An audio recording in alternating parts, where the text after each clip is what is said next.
Hey guys, this is Pharaoh 2091 and welcome back to Let's Play 999. Last time we left off, we had one hell of a ending there, but it still wasn't what we were looking for. Now, looking at that preview, after we got that new ending, I assumed that it only showed us doors 4, 7, and 1, and it showed us that Clover, and it was also talking about the mummy and whatnot, and I'm assuming the whole Ice 9 incident. So what I kind of did, and I didn't really want to do this, but I didn't want to do another playthrough of the game and realize that I just messed it up. I looked at what I needed to do to get the proper ending, and not what exactly I need to do, but what doors and what little consequences I have to do. And sure enough, I was right. So you have to go through doors 4, 7, and 1. That's a damn fact. But also, when Santa is telling you to take the Clover, the bookmark, take it from him. Please do. And just keep it in your pocket and just keep it there. I feel a lot better now. Blah blah blah. So, whatever. That's done and over with. Whatever. So, I'm just going to go ahead and skip this. What I'm going to do is, also, when we're stuck in a freezer, we want to talk about Ice 9, and the same thing with, what's his name? With 7, we want to talk about Ice 9 as well. So I'm just going to let you guys know that for right now. So I'm going to meet you guys back, I guess, when we talk about Ice 9, because I want you guys to see the events unveiling to get the proper ending, alright? So I'll be back in a little bit. Alright, and here I am back, and they're saying, they're talking about how the thing didn't turn into liquid state and whatever. Now, I remember when I first selected this, I just want to get the hell out of here. But in order to get the correct ending, you need to say it did strike Junpei as rather odd. You want to learn more about it. So I'm just going to go ahead and skip this just a little bit, because I'm sure you guys should have seen this already. So yeah, basically they're talking about Ice 9. It freezes. Below 96 degrees, I believe that's what they said. And then please say impressed as well, because you definitely just want to learn about it. Just keep learning about it. Okay, good. And actually, there was another criteria I totally forgot. The ending we got previously, the one in the incinerator and finding Snake dying with Ace in the incinerator, that was meant that you would need to have seen that ending first before getting this ending, the true ending. I'm not sure why we need to do that, but I guess it's to kind of show off that we know that Ace is the ultimate douchebag in this game, and, well, I don't know. So in any case, I'll meet you guys back, I guess, either when new text comes along or when we're in door 7, speaking to 7 about the Ice 9 thing. So let's go ahead and I'll be back in a little bit. Alright, here we are back in door 7, just after I figured out the puzzle, the whole ethanol and ammonia thing, whatever. And he remembers something about, a factory making about, the crystallization, all this good, whatever. When you come upon this, don't click, do you know something about it, because you need to be specific. Do you know anything about Ice 9? That's what you need. Because when he says Ice 9, he remembers it too, and he talks about the whole Titanic sinking, the whole all ice, Alice or whatever, and he's saying that the whole thing about force and knowledge and all that, whatever. You need to select Ice 9. Simply, that's all there is to say about it. I'm skipping all this because first time I went through this, I read it all, so you should know what all this is. If you guys have been following the LP, then whatever. So, alright, I guess I'll meet you guys back whenever something new happens. Alright guys, there's actually some new text here. As soon as I solved the puzzle for door 7, I was about to leave, and remember how we had to go back for Clover, and she said something about Snake's probably dead and I'm probably next. So, this is actually new text here. Junpei did what? What did you want to do? Okay. Don't tell her you need to leave. No. Give her the 4-leaf clover. That's the whole reason why we have it in the first place. Give it to her. Oh yeah. He didn't know why, but suddenly Junpei remembered something he'd been given earlier. He reached into his pocket and dug it out. A 4-leaf clover. Santa had given it to him in the second-class room. He held it out to Clover. Do you know what each leaf of the 4-leaf clover means something? Hope, faith, love, and luck. Take it. Use it as a good luck charm. He pressed the 4-leaf clover into her hand. Listen to me, Clover. No matter what happens, you can never lose hope. You have to remember what's most important, and that's to have faith, and to have love. If you remember all those, that'll bring you good luck. Snake, your brother, he's not dead. He's alive somewhere. I'm sure of it. You just gotta believe in that. And for the longest time, we thought he was dead, but nope, he actually is alive. Clover stared at 4-leaf clover in her hand. He could see tears start to form at the corners of her eyes. Thank you. Her voice was tiny and broken, and as she spoke, she started to cry. She tried to hide her tears by looking at the floor, but it did little good. She wiped away tears with the baggy arms of her jacket, but more quickly took their place. No matter how she tried, she couldn't stop crying. Her tears made small, wet circles on the floor. Thank you, she said it again, and she looked up at Junpei and seemed to choke down the last of her grief. She did her best to smile. Junpei wiped an errant tear from her cheek with his thumb and gave her the best smile he could manage. Come on, Seven's waiting for us at the exit. But still, she didn't move. Wait, before we go, there's one more thing I want to ask you. What's that? What do you think when you hear the word experiment? For a moment, his mind froze. Then he came back to his senses and realized the word meant nothing to him, aside from a dictionary definition. What? Oh, huh. I guess it was just a coincidence, then. That you knew about the 4-leaf clover. Look, I'm sorry, I don't want to be a jerk, but you are making less than no sense right now. Oh, no, it's nothing. Just forget it. Don't give me that. You really think I just dropped this? What is this experiment you were talking about? Clover looked away. The 4-leaf clover was still in her hand. She stared at it for a long moment and then finally spoke.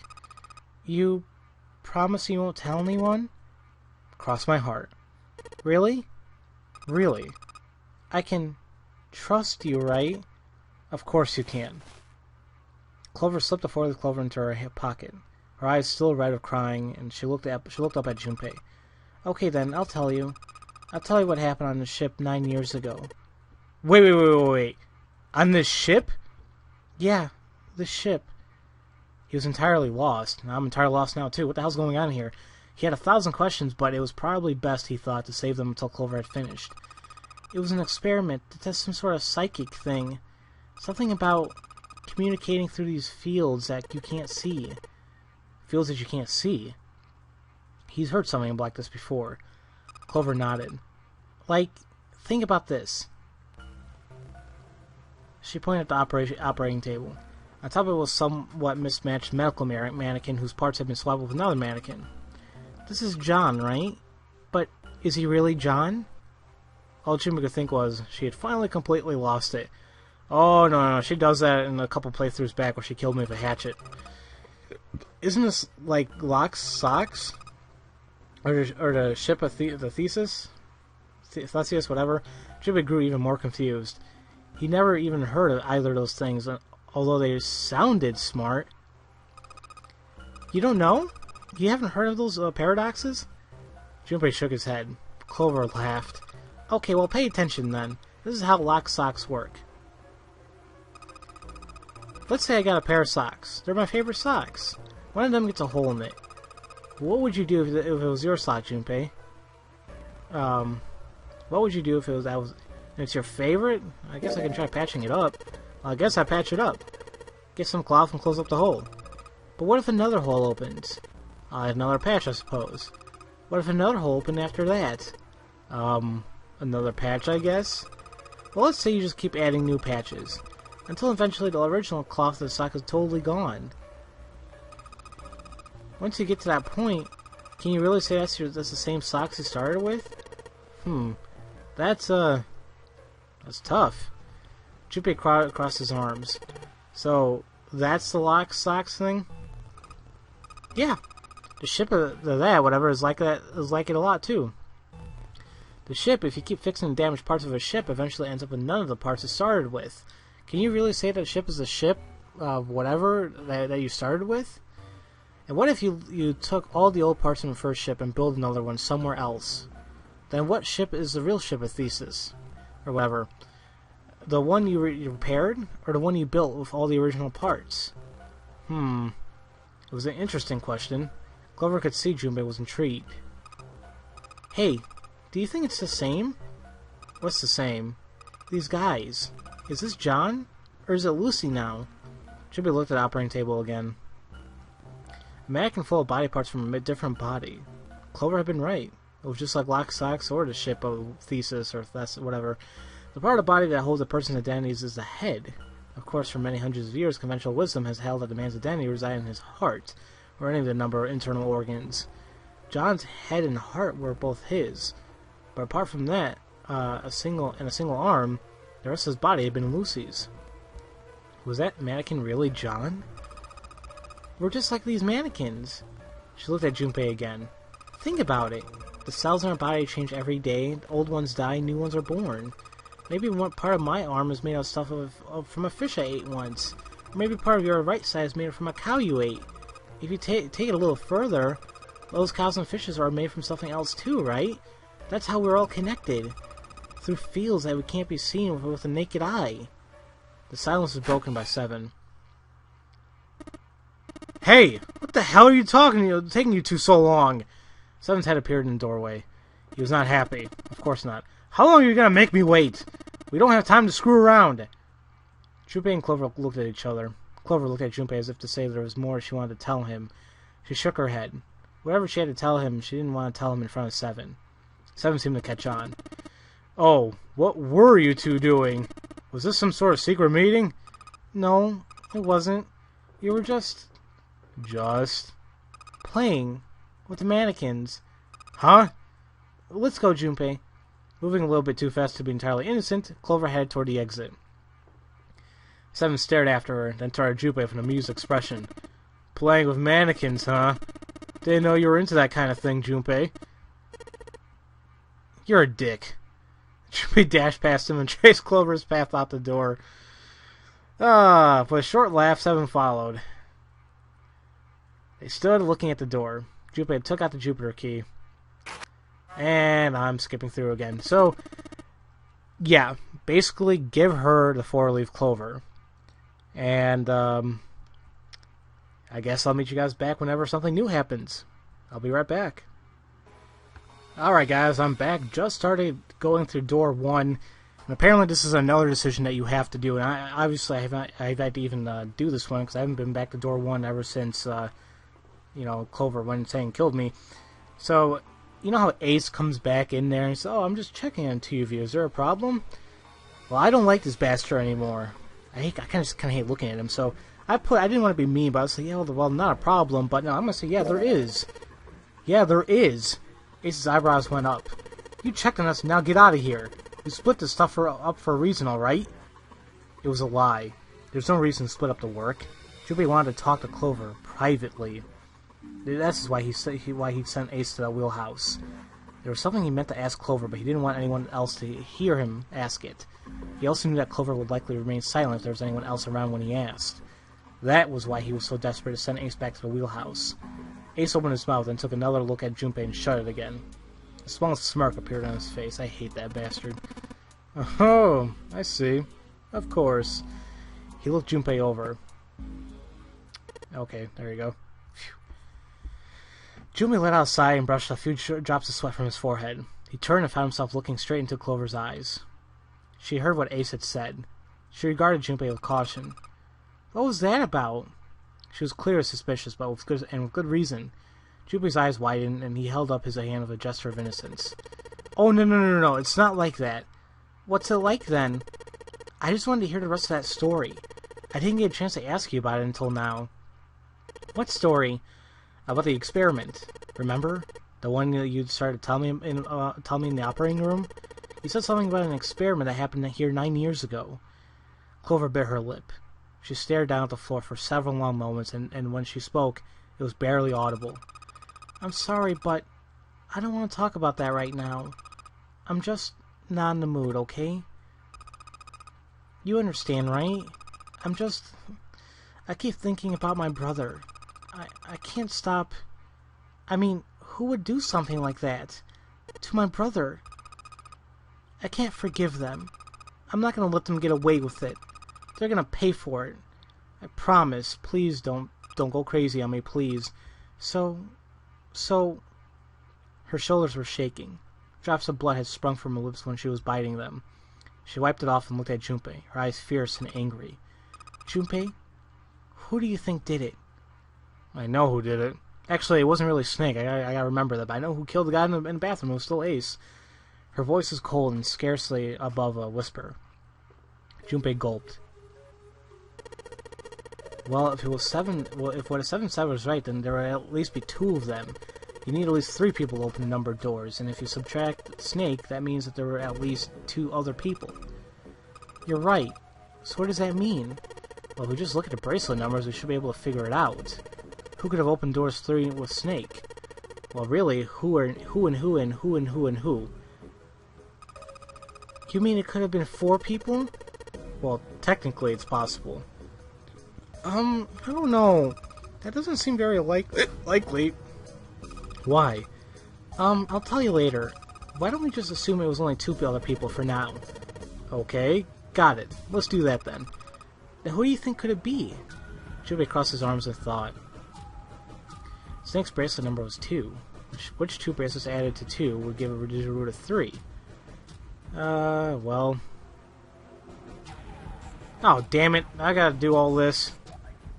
Oh, I can actually... Interesting. I didn't know I can go back up. So... Which 2 bracelet numbers get added to 2? Let's see here. I guess I can go up and down here. Ace and Santa, no. Ace and June. No. 8. No. 9 plus 2 is 11. That gives you 2. No. So Santa and June. That's 3. Wait a minute. No, that's 9. Never mind. Wait, 9 plus 2. No, that's not right. Okay. Santa and I hate digital roots sometimes. I mean, it's easy to figure out, but I just still get confused about it. Actually, wouldn't it be Santa and 7? Because she said it can only be them? Yeah. Let's go with that. Would it be Santa and 7? 3. Could it be? Were Santa and 7 the killers? No. What's wrong? Clover looked at Junpei and he looked back at her. There was no point in hiding it. He told her his conclusions. That's what I thought. She looked less surprised than he had expected. Santa and 7. If it was 2 people, then that's the only combination that works. Hey, wait a minute there. Don't you think it's a little too early to be jumping to conclusions? Well, all I said is that these 2 could have been able to open door 3 with your brother. There might be other possibilities. Well, what other possibilities? He didn't have an answer. He was ready to admit defeat when Clover spoke. Are you saying you think that it was 3 or 4 people? I really don't think that's likely. Why? Can I borrow your pen and paper? Clover put her hand out expectantly. This video's going on for a little longer, but I'm just waiting until we get some new text or something, or, you know, old text, so I can just stop the video. Julie pulled out his pen and paper and handed it to her. She opened the notebook and wrote down several simple addition problems. Eventually she had 8, which provided a digit root of 3. Okay. We see. We don't have to... Why are you repeating this to me, game? I see it right there on the left-hand side. So yeah, there's a bunch of people right there. What's this? These are the combinations for 3 or 4 people. These 8 combinations are the only possible ones. I see. Junpei? Yeah? I can trust you, right? Of course. Why would you need to ask that? Really? Yeah. So I should get rid of B, D, G, and H, right? Of course. Just cross them out. You should take care of yours too, the ones with 4. So where does that leave? A and E, which is Ace, Santa, and June, or Ace, Santa, 7, and Lotus. Wait, it can't be A. Why not? Because June's in that one. There's no way in hell she'd do something like that. Are you sure? I bet my life on it. Okay then. Then I can cross off A2, right? Yeah. Well, what have we got left? E. Which is... yeah. Do you know what this means? Everyone besides me, you, and June would be working together. Do you think that's likely? If there are 4 people working together, they won't be very cautious. I don't think they'd try that hard to hide what they have been doing if they outnumbered us, right? Well, you do have a point. Besides, if Ace and 7 are working together, they could have easily gotten rid of me when I went to the shower room with them. But they didn't. They didn't even try anything. If they were the killers, why wouldn't they? Her voice is calm, but Junpei had only looked at her in the eye to know it was a forced calm. These were tears forming at the corners of her eyes, and she was blinking furiously to keep them back. Perhaps by attempting an objective analysis of who might have killed her brother, she'd been able to distance herself from the harsh reality of his death. The more she struggled to act unconcerned, the more Junpei felt his heart tighten. Okay. Yeah, well, that does make sense. It does seem pretty unlikely that it was as many as 3 or 4 people. Yeah. Then that means there's a good chance it was Santa and 7. That's how it looks. But why would they do it? There's a moment of silence. I think I know. What is it? He laid his hand gently on her shoulder. He was close, so close to the answer. When Ace chose the worst possible moment to return, I'm gonna punch Ace. I'm gonna kill Ace. He raised a knowing eyebrow and then spoke. Have I interrupted something here? What do you want? There was something I wanted to speak with you about, Junpei. Could you come with me for a moment? He turned on his heel and wheeled back toward the wheelhouse. Junpei looked over at Clover. He gave her a short nod and hoped that she would be willing to talk to him again later, and followed Ace. What did you want to talk about? Ace looked at Junpei and smiled. Perhaps more of a smirk than a smile. There's something I wanted to check. Yeah, what's that? If you'll excuse me. With no warning, Ace slipped his hand into the pocket of Junpei's vest, and this is where he figures out that, Ace figures out that Junpei kind of cheated to get whatever room he wanted. Well, whatever. You switched them. Shut up. I hate Ace so much right now. The evilness in him, and oh god, I don't even know what the hell happened 9 years ago. We still haven't really fully figured that one out. All we know 9 years ago, that apparently from that fact sheet, that Snake was there, and so was Lotus's daughter, or daughters apparently. So I don't know. Okay, well, in any case, guys, this video has gone on for long enough, so I'm going to meet you guys back at whatever point there's going to be a new dialogue or new scene, and then I'll meet you guys back there, and then we'll take things from there. So, as usual, thank you all for watching, and I'll see you guys next time for Let's Play 999. I'll see you guys later.